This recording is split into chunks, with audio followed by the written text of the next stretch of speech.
There we are. We are live. Hello, hello, hello. I am Briar Harvey. This is the Neurodiversity Media Network. Today, we're side questing with Cheryl Woodhouse. Okay, y'all. So, Yay. I gotta be honest, this is one of my favorite shows because we literally set our agenda 30 seconds ago. And most of this is because of the things that we were talking about before I clicked live, because that's just kind of how our brains work. Yeah. So we were talking about TikTok. I was stalking someone. I'm not going to tell you who I was stalking. It could just be a surprise for all of you. But I was stalking someone and I was looking at her 60,000 TikTok followers. I've mentioned this before. I'll say again, I'm not on TikTok. There are many reasons why I am not on TikTok. China is one of them.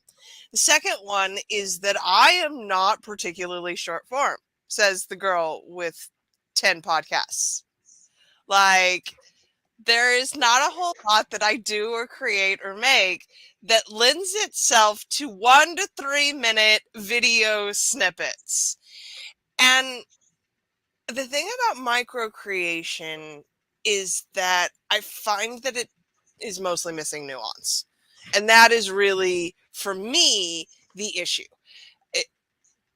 Most of my work really revolves around the grays and defining them. And I don't think you do that in 3 minutes. I think this also goes back to what we talked about last week, which is the common advice is to create content on the platforms where your ideal clients are hanging out.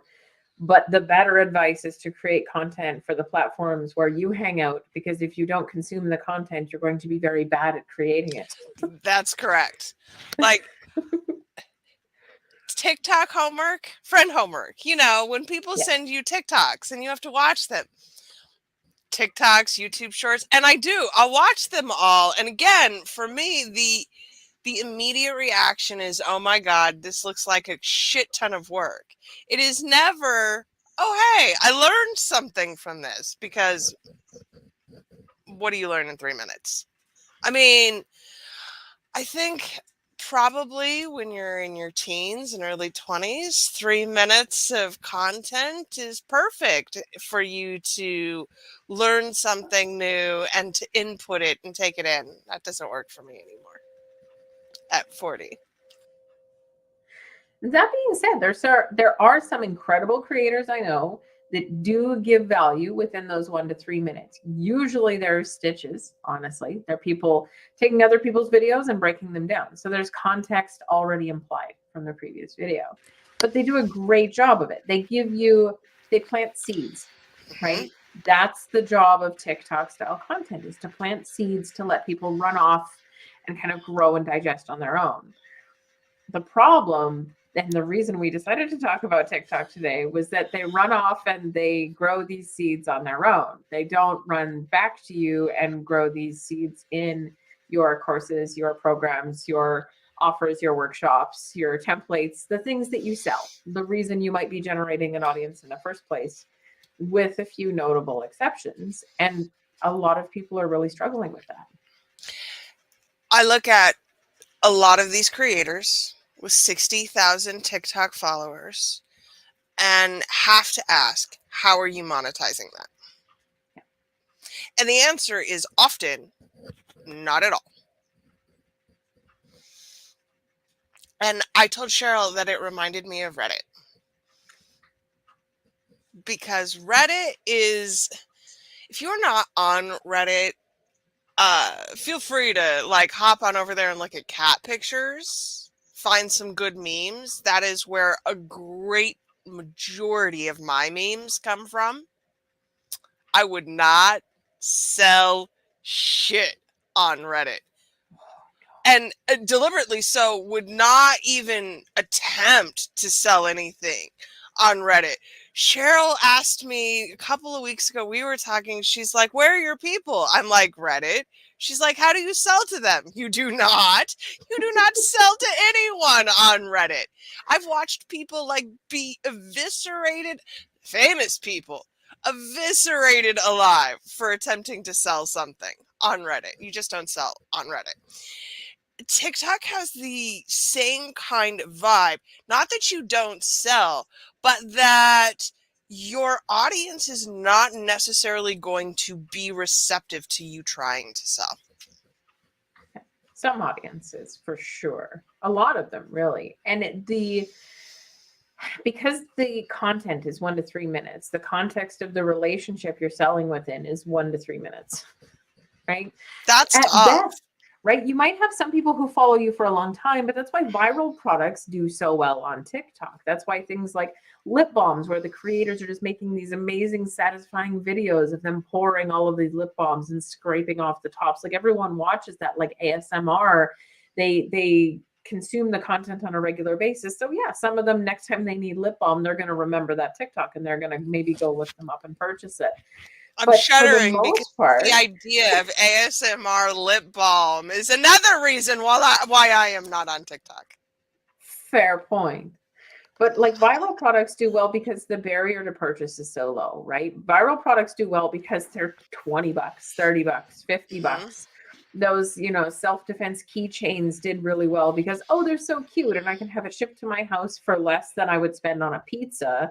So I'm going to go ahead and purchase one now as an impulse purchase. It's the impulsivity platform. So of course the impulse purchases are going to do well. The thoughtful purchases, the ones that take, a couple of weeks of back and forth and maybe dealing with some head trash and all that other sort of stuff, they're going to be a much harder sell on the impulsivity platform. So, why is TikTok different from Instagram? I would think the depth of relationship comes into play more on Instagram. It does seem longer term there. I also suck at Instagram. Let me be very clear Same. about that. So I can't offer advice there. But I do think the depth of the relationship on Instagram has a lot to do with the difference between Reels and TikToks and how they're seen and how you can sell on those platforms. Because there's not just 1 to 3 minute videos on Instagram. Also, people consume differently on Instagram. TikTok, I am an occasional user of the platform. I usually end up on Reels instead of TikTok, right? And when I go on my Reels and I see a topic that I like, I don't click on the hashtags and go explore the hashtags. I don't let the algorithm show me more on my For You page. I click on the creator and I digest every single one of their Reels and I scroll through them. And if they're interesting, I follow them and then I see more of them. Instagram is more focused around the creator than the topic. TikTok is more focused around the topic than the creator, which is why they need different strategies, but also why Instagram can still sell higher ticket items and longer ticket services and offers and things that require more decision making than, hey, this is an impulse purchase, I'm going for it. And I think that leads us to where you wanted to go pretty tidily, because what works on TikTok is the hyper niche. Right? It has to, because you're selling one fucking impulse purchase. Yeah. It's these chocolates, the sex chocolates. Can we say that on this live stream? Can we say that word? Okay, good. I am not a consumer of this product, but I saw a really great case study on LinkedIn about this product the other day where they actually interviewed the founder of this company about his TikTok strategy. Okay. And my mind. Okay, now I know nothing. Blown. You have to tell me about this because I know Yes. nothing about what you're talking about. Start at the top. So there's these chocolates that went viral on TikTok and they do a great deal in sales. Okay. But the point of the chocolate, I guess they're kind of like an aphrodisiac or something like that. And, people are seeing them on TikTok. They're purchasing. They're an impulse level purchase decision. So it's really easy item for TikTok to sell. The genius of the strategy for this that really blew my mind wasn't the fact that they went viral by creating a great deal of content on one account or using hashtag strategies or any of the stuff that we're told to do. Instead, they put out like 100 videos a day across 30 different accounts. They pay 30 creators to create 3 videos a day that feature their product, which means they put out 100 videos a day that include their product across the platform. Over the course of a month, that's 3,000 videos that include their product on the platform. And basically what they said is, if, going viral is a 1 in 1,000 shot, let's do it 3 times in a month. And I bet they did. They did. More They than that. absolutely did.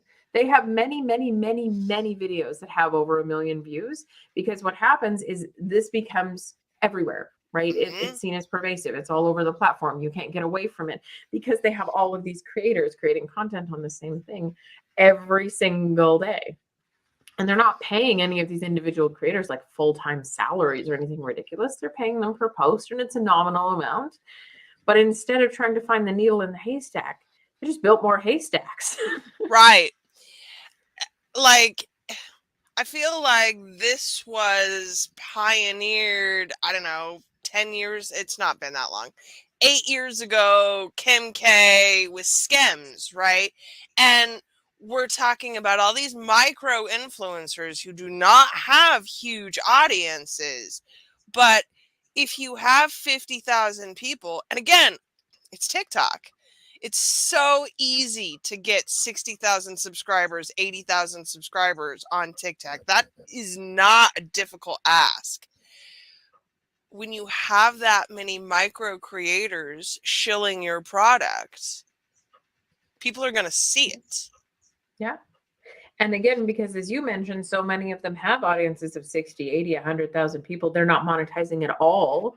They're going to be happy to get $10 a post from this weird chocolate company 3 times a day. So I think that brings in the economics of influencing on different networks, right? And you're not Yes. wrong. I've seen, so as a podcast host, I have a network that we subscribe to that gives us advertising opportunities. All of these are based on for podcasts, it's a little weird. It's listens, not downloads. It's fucking a nightmare. But this is true on a lot of platforms. And the metrics that we are looking for are what determine pay. And that is wildly variable. Podcasts are worth more than Instagram. Instagram is worth more than Facebook. Facebook is worth more than TikTok. And by degrees here, because it's about the conversion. What's the conversion rate on TikTok? Less than 1/10%? It would have to be that low. Nobody's I making. honestly, no idea. I don't even know if anyone's collected any stats on that, to be honest with you. Oh, I'm Maybe they sure have. the Communist Chinese Party is. Maybe it was in that balloon and we popped it. Now we'll never know. Now we'll never know. No, the king of the heap here has got to be YouTube. Right. In terms of content sponsorship, the king of the heap is YouTube. And the reason the king of the heap is YouTube is that the statistics that matter are basically watches, watch time, and subscribers. It's the size of your audience and how engaged they are with your content. Those are the things that matter.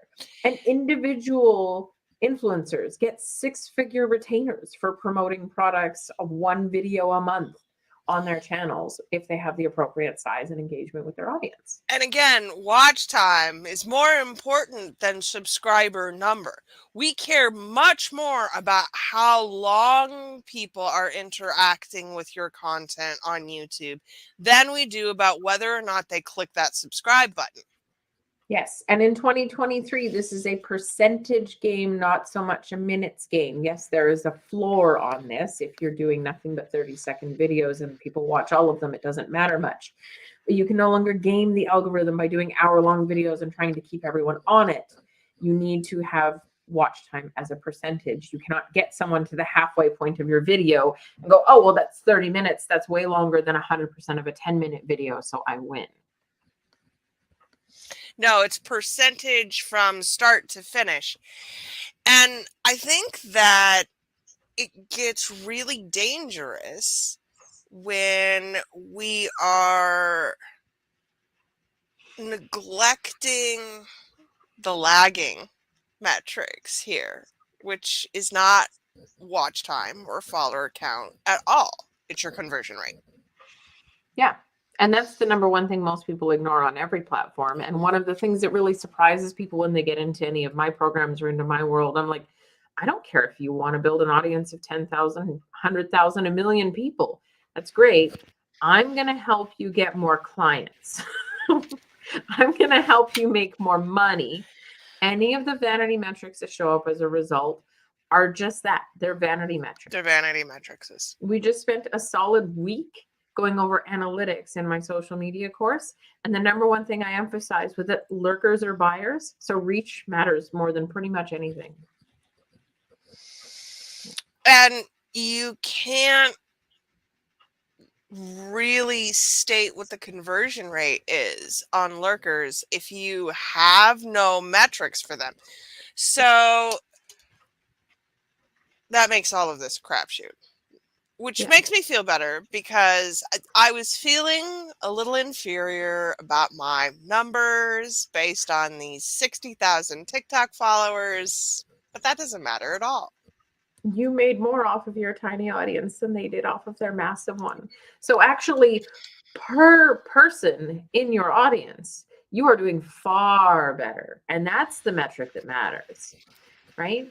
I'm currently creating a report to share with some people about, the business model that I use when we're scaling agencies and we're growing businesses like that.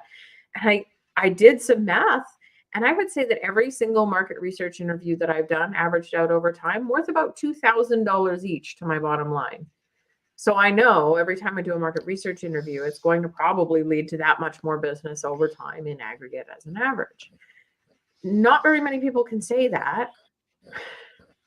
So doing more interviews or getting more followers or doing more of the thing for someone who doesn't know how to turn that into money doesn't really mean anything. Mm-hmm. Yeah, I mean, the lifetime value of my clients is upwards of $50,000. That I might convert one or two people from TikTok from that, but it seems less likely. Yeah. I mean, I'm sure that those people are on there, but it's the context of the situation and it's very much niche dependent, right? The context of the situation on TikTok as a platform is that you are doing something impulsive. You're scrolling through, you have attention for 1 to 3 minutes, absolute tops. So making an impulsive purchase decision that you're going to forget about in 1 to 3 minutes tops is probably fine on that platform. But then you try and sell fractional CMO services on a platform like TikTok. First of all, nobody who's buying those services is in that thought process when they're consuming TikTok content. Like, no, but that's not where they go for that content. Okay. So even if you do manage to hook someone who's in a decision-making role that could possibly procure your services, you're having to overcome so much education and transformation of that relationship that there's no possible way you could do it in 1 to 3 minutes. You would have to do it in 100 to 300 minutes, which means they would have to consume all of your content, which is a very, very big ask. It really is. If the platform is designed for 1 to 3 minutes, for me to navigate to your page and watch all of your content, it's not going to happen. And I think this is where we get into. So when it comes to niches, Cheryl, how important is a niche? Oh, you're going to hate my answer. It depends. It always depends. It always depends. So the thing that bugs me about niches is that the people who get hung up on niches the absolute most are the people who need to worry about it the absolute least, right? It's the people who won't start because they need to pick a niche first. And so they don't start and then they never do anything. Or they finally pick a niche and they don't get an immediate like landslide response like they were expecting. So they jump to another niche thinking that the niche was the problem. And I have had a lot more success for my clients and for myself and watching other people and what they do. Just having people do shit and then see who resonates with it and then go in that direction and let a niche kind of organically evolve, then picking something and trying to cram yourself and your clients into that particular spot, especially when starting out. You know, and I feel like I am quite possibly the best case study you could ever have for this, because never in my wildest imagination would have imagined 5 years ago even that I would be here talking about neurodivergence all day. Was not on my radar. It was certainly a reality of my daily existence. Everything that I had to do 5 years ago in terms of my life was based around mine and my children's neurodivergence. But it was not how I was making money. 5 years ago, I was making money building funnels. Yeah. And then I shifted a little bit and then the pandemic came. And then all of a sudden, I find myself here now with a fucking podcast network talking about neurodivergence all day. But that is absolutely not what I set out to be. And what would have happened if you insisted on sticking with your stupid funnel niche this whole time and ignored all of the other, right? This is the thing. This is why context is important. This is why it depends. Because I started off on this current journey where I am now. I'm like, the agency thing is not working for my lifestyle. I want to have a bigger impact, blah, blah, blah, buying into the Kool-Aid of all the, the course creators that sell courses about creating courses. Like, I'm going to do that, right? And everything's going to be better. Spoiler alert, it's not. The grass is not greener on either side of the fence. You got to water it, and that makes your grass green, period, end of story. But I'm sitting there like, I'm going to create a course on sales and mindset because, like, that's what I'm good at. And we're going to talk about, like, how to build packages and stuff and how to sell things. And I'm going to make it for coaches and course creators and consultants because those are the people that need it. And so I started putting that stuff out there, and that wasn't really what resonated. So I started narrowing, right? Okay, you guys want to get clients and you really want to keep them for a long time. Okay, I can teach you how to do that. So I started talking about my experiences doing those things, and I got some people into a course. And holy Hannah, all of them had ADHD. Shock! Amazing how that works.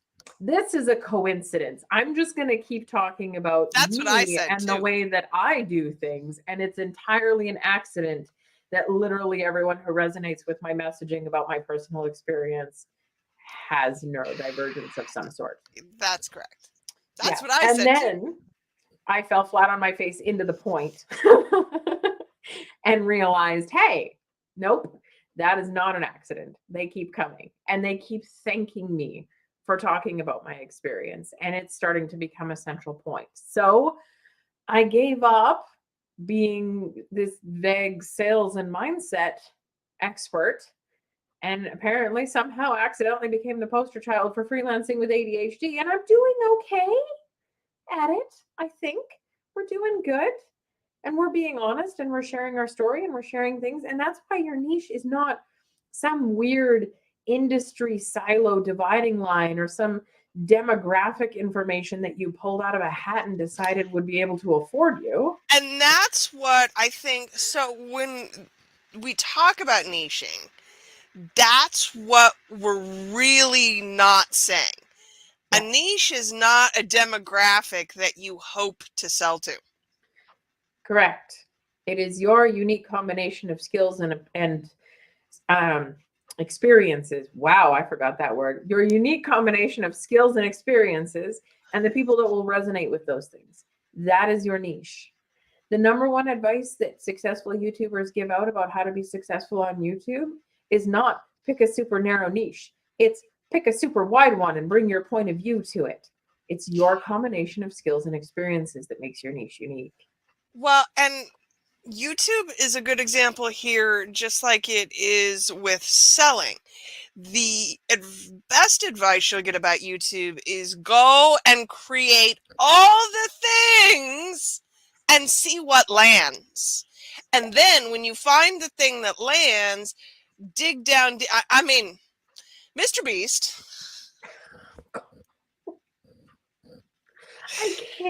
I can't watch it. It's I too can't. over the top for It's me. terrible. I cannot watch it. That man gets 1 million followers a week. 1 million. The size of his individual YouTube channel eclipses the number of people that pay for the New York Times, the New York Post, and the Washington Post combined. Y'all, Mr. Beast has a bigger audience at this point in time than the legacy media does. And that's a really important lesson for you to learn here, because what's Mr. Beast making money off of? Ads. Mm-hmm. That's it. There's no product at the end of that. Nope. He Can you imagine if you has convinced him to do that, though? Damn. right. I mean, can you imagine if Mr. Beast had an offer at the end of those whatever? Again, I don't know. I don't watch. But can you imagine if he had an offer? Yeah. Even if no one old bought it, 1 million new followers a week, somebody's going to come in and buy something. Yeah. This is the opportunity you have now to create and build something sustainable. And the size of your audience matters less than your audience's willingness to stick around till the very end. Yeah. Absolutely. But also, what's Mr. Beast's niche? Please explain to me where in the niche worksheet you got in that crappy course Mr. Beast has outlined the demographics and values and ideal client avatar of his followers. Okay. Because he doesn't have a niche in the way we're all trying to make ourselves fit in that stupid little box in the first place. I mean, unless his niche is 12-year-old boys, but it's not, is the thing. Not. Yeah, there are adults that watch it, and there are younger children that watch it, and there are people who watch it out of sheer morbid curiosity and try and study it to recreate it. And there are so many different avatars in his audience, but he didn't set off with a niche in the first place. If you actually look back at his older content, he started off just making stuff that he wanted to make. And then he found a formula that worked to start going a little bit viral, and he doubled down on it. And that was it. His niche is his combination of skills and experiences, and people follow him for him. And that's it. I mean, and let's be real. There's something about those YouTube stills, right? With his face and the fucking lettering. Like, he didn't, but he practically invented YouTuber face. Like, right. I hate YouTuber face so bad. So bad. It's like 2023's version of duck face. Yes. It really is. And for someone who is perennially awkward, like, there's nothing about that appeals to me in any way. Like, my YouTuber face is forever and ever going to be bad. Bad. My eyes are going to be crossed. I'm going to look like I'm sneezing. Like, it will not be good. So, what Mr. Beast did do is he monetized his hobby. Mm-hmm. And he's talked about that. Again, I don't watch his videos. I don't care much about the dude, but he has talked about how it's not fun anymore. Yeah. I mean, which cry, right? When you're making millions of dollars a video in ad revenue, it's not fun anymore. How sad for you. Yeah. And this is another issue that happens a lot in entrepreneurship. The number of people I know who have attempted to monetize their hobbies is high. Yep. Who start doing a new art thing. A friend of mine started making filled cookies she posted some Oh, pics. Like, they're so time spectacular. intensive. Yeah. I read the post. There were 5 people on that post asking her when she was going to start selling them. Now, there's nothing inherently wrong with making something and selling it, but No. there is something wrong, and this feels uniquely North American, in the you're good at it, therefore you must capitalize on it. Well, I think that's intricately intertwined with the idea that things don't have value unless they have economic value. And so hobbies don't have value to the rest of society if you're keeping them to yourself. That's the They whole only have fucking value point to of a you, hobby. right? But they only have value to you, and it's not valuable to anyone else. It's not valuable to capitalism. It's not valuable to patriarchy. It's not valuable to the colonies. So stop doing it. Optimize your time for the work week, unless you can sell them. And then it Mm-hmm. becomes valuable to capitalism. And then it becomes valuable to patriarchy. And then it becomes valuable to the colonies. And there's value in it for others. And then it's acceptable to want to do your hobby. But it also sucks the life out of it, because doing your hobby is rarely about doing your hobby all day long. It's about doing it when you don't feel like it. It's about doing accounting related to it. It's about dealing with logistics and compliance and labeling related to it. It's never just about doing what you love. And conversely, especially for people who are socialized as women, when you are looking at the laundry list of things that you must do and you don't have enough time, the hobbies are the first thing to go. They're the thing that we give up because they don't benefit anyone else. Yeah. They don't benefit our children or our spouses. We're not making money off of them. Who needs this? Well, you do. Yeah. It's So almost like it's an act of protest and rebellion it to is. have hobbies. It And I think we is. should paint it that way. Mm-hmm. I think we should talk more about not monetizing our hobbies very much on purpose and taking the time to do them anyway, as a giant middle finger to the need to provide value to other people out of every ounce of everything that we do. So, what are you doing lately that's not Oh, monetized, Cheryl? oh, I have too much. I am actually very, very good at this. I know you are, and there's a reason I ask, because not many. When I ask people what their hobbies are, I get there's range, but typically it's this wide-eyed stare of, oh shit, I'm supposed to have hobbies too? You're gonna add something else to my plate to do? And that's not what a hobby is supposed to feel like at all.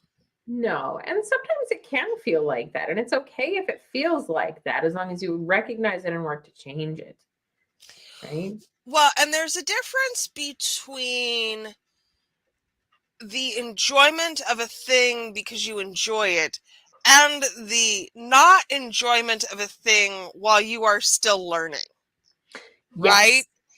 We don't Yeah. talk a lot. So Like, where's hobbies my in guitar? Right particular, there, that thing. right? And music is such a great example of this, Yes. because music requires talent to an extent.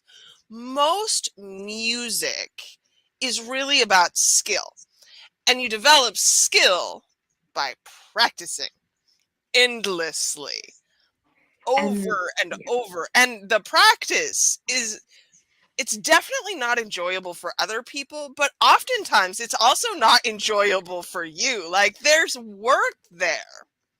Well, and I think that's the key distinction with music and why it's been one of the harder ones for me to continue picking up is that when I fail at painting or watercolor or I stop doing diamond art for like a week, no one notices. If I put a diamond in the wrong spot, I just peel it off and no one cares. When I'm failing at guitar, I am failing loudly. Everyone knows that I am Everyone knows. currently bad at this.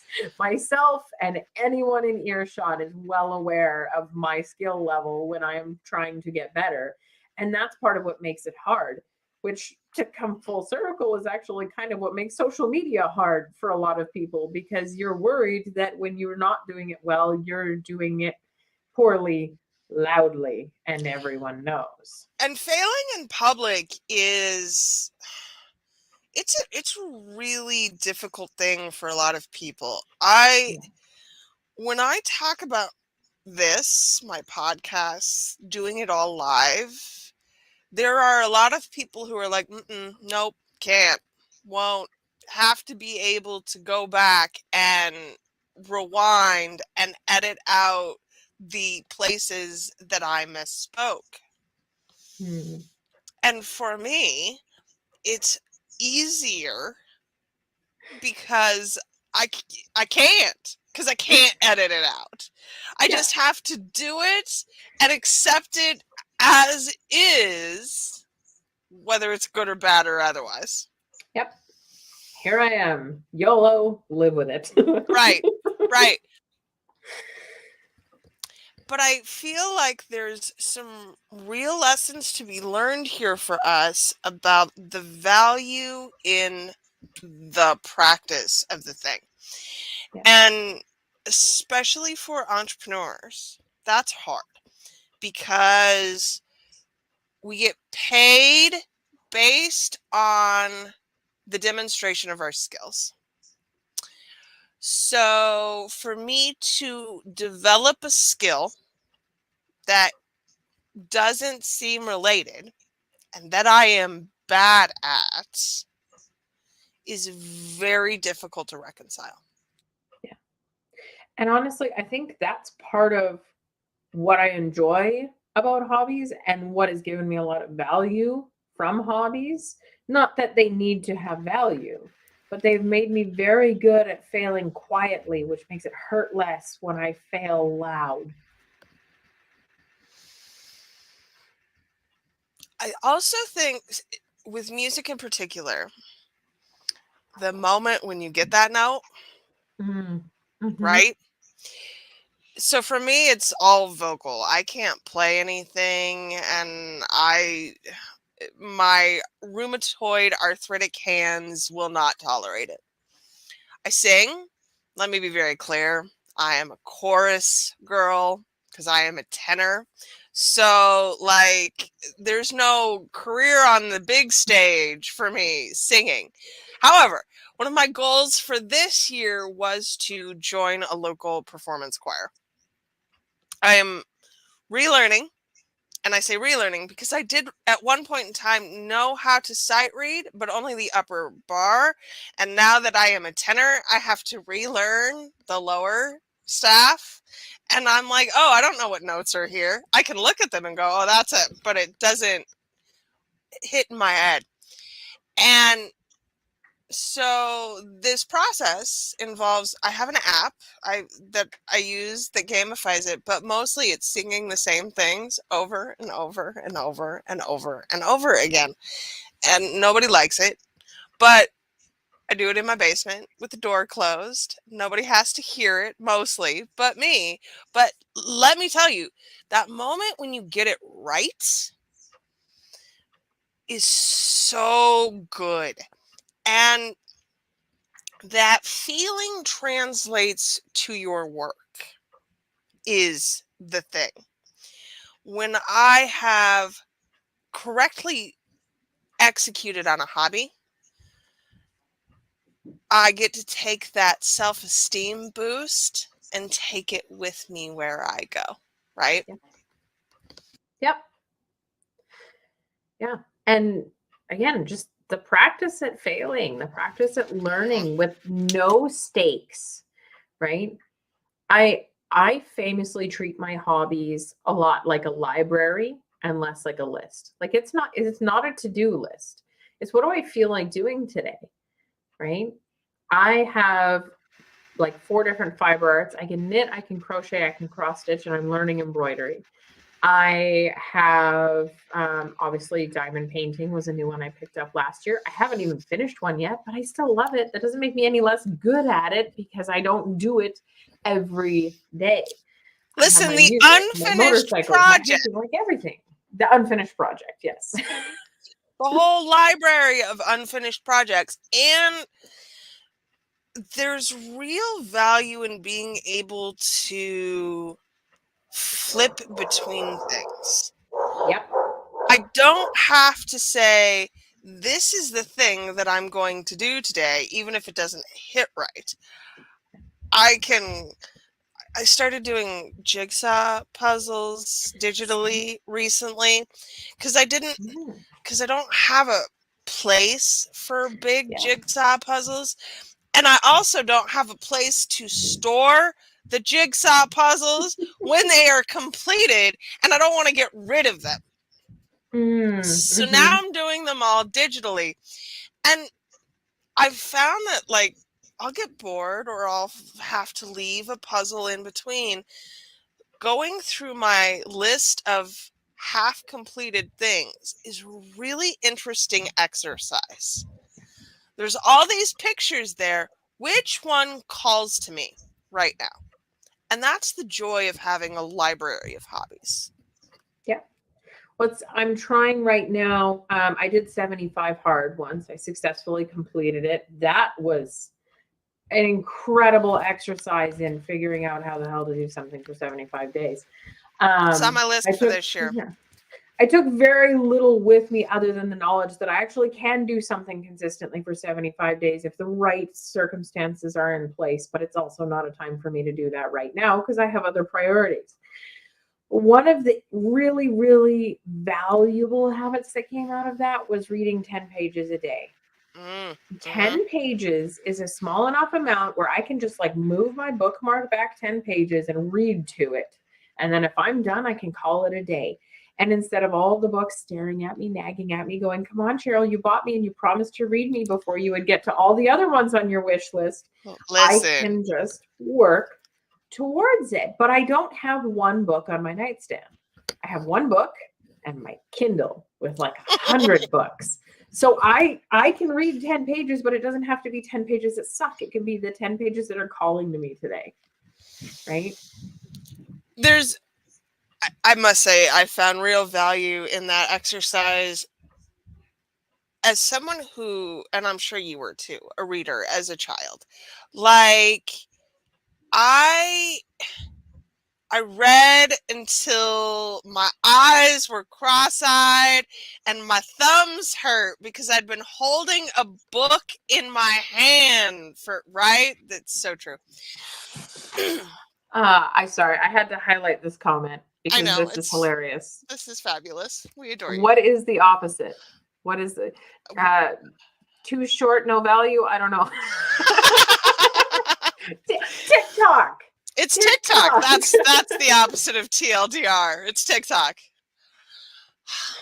Like, I think that we in the digital age have really lost sight of how our attention spans have shortened.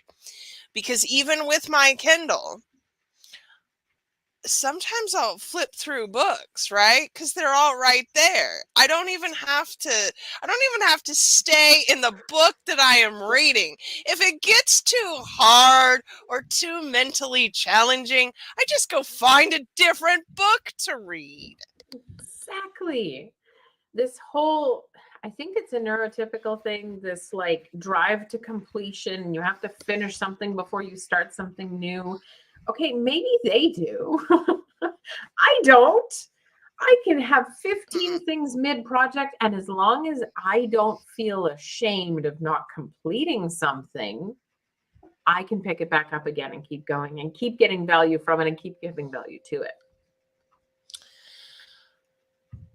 I think we really gotta get away from everything having a monetary value. Yeah. And for entrepreneurs in particular, this is hard. And we do actually get to wrap up my list today because we're going to talk about outsourcing, because this is the thing. Yeah. If you subscribe to traditional info knowledge about entrepreneurship, at a certain level, somebody's going to tell you about the difference between $10 tasks and $1,000 tasks, right? And you are only supposed to do those $1,000 tasks, Cheryl. If you are doing $10 tasks, you have not properly optimized your business. Cool. And And what's the dollar amount on reading a book? If someone were to pay you for reading a book, how much would you say that would be? $10, right? I mean, nobody's paying you $1,000 an hour just to read a book. not even close. Not even Never close. mind the fact there's not actually an unlimited supply of $1,000 tasks for people in earlier stages of their business That's than correct. actual celebrity. So, there's that. When I'm done here, I am going to go spend the remainder of my work time uploading this video to Substack and to Notion. Those are $10 tasks, if ever there were $10 tasks. Could I outsource them? Absolutely. If I had the budget for them, I probably would. So, just in case you're curious, it's neurodiversitymedianetwork.substack.com, and you can go and subscribe. Paid subscribers get additional podcasts, but they also help to fund my $10 an hour task person to upload all of these videos for me. Until then, I'm doing my own $10 tasks. There's value in knowing what they are. There's value in knowing how long it takes. There's value in knowing the process so that when I do finally outsource it, it's clearly defined. This is different, though, from outsourcing all of the areas of my life. Yeah. And today we are celebrating the fact that Cheryl finally got some help around the house. What, 6 months? 8 months? Somewhere in that range. We've been working on setting up everything to make that possible. Yeah. Including massive lifestyle changes. Oh, huge lifestyle change. I mean, when we had this conversation of, I need somebody to help around the house, you were still living in the RV. Yeah, we were still going to be traveling all the time. No, there are no RV cleaners. There are only house cleaners. And they certainly don't just hitch their car up to your RV and follow you to wherever you're going to be next. So it wasn't in the realm of possibility at that time. Now we're in a house. The budget is adjusted. Things have shifted. And it's happening. But it literally changed almost everything in my day-to-day life to make it happen, so that I could now free up those 2 hours every Thursday.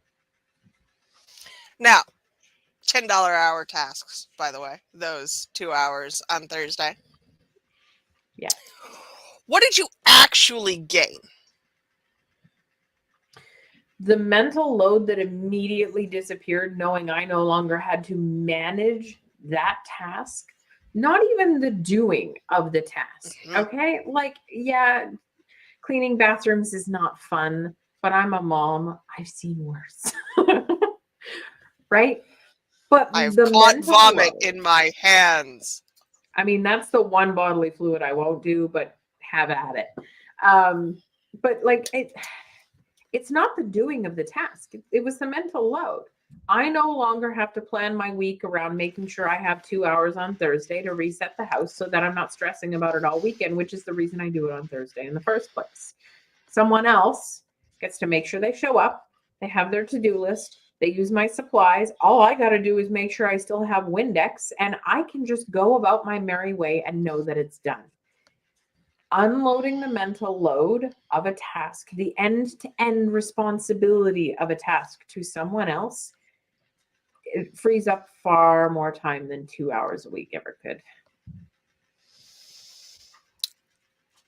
And I think that this is the lesson here this week. It's the emotional value of your time, not the monetary value of your time. It's how does your time feel? Whether it's TikTok, whether it's your hobbies, whether it's a work product. If you don't love it, if it doesn't make you feel good, then you should get rid of it. How do you do that? Figure out how to do that. Not figure out how to monetize your hobbies, not figure out how to love social media that you don't love. None of those things are what we're saying here. How do you love 90% of your time? That's the work. And I think it really is about that fuck you to capitalism and patriarchy and saying, this is what I'm here to do.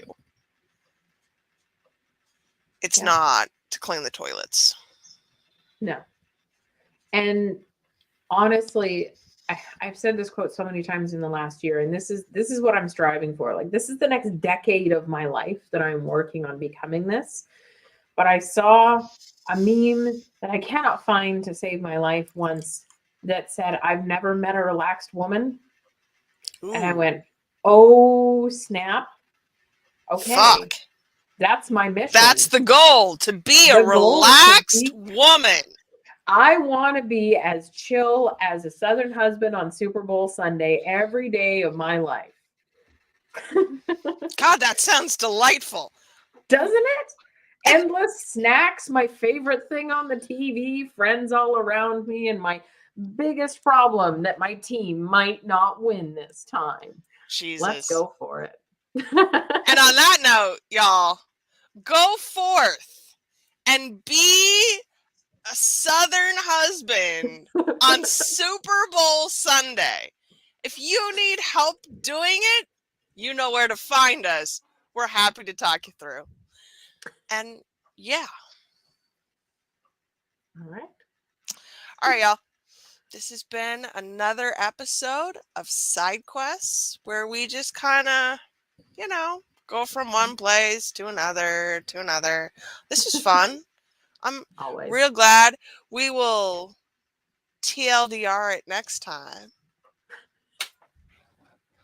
Thanks for being here, and we will see you all again soon. Bye.